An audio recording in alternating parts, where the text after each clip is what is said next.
اللي تعرض لنزلة البرد وعنده اختناق، الأنف ديالو مخنوق وربما كيعطس والسعال والكحة ونزلات البرد راكم عارفينها صعيبة، ولا سيما في هذا الفصل البارد.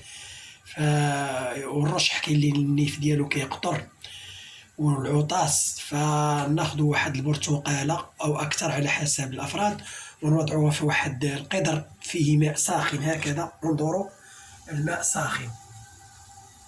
نوضعوا هاد البرتقال في هاد القدر في الماء الساخن لمدة تقريبا 10 دقائق، ثم بعد ذلك نزيل القشرة ونتناول هذا البرتقال ومباشرة نذهب إلى الفراش، ومن الأفضل تكون في المساء.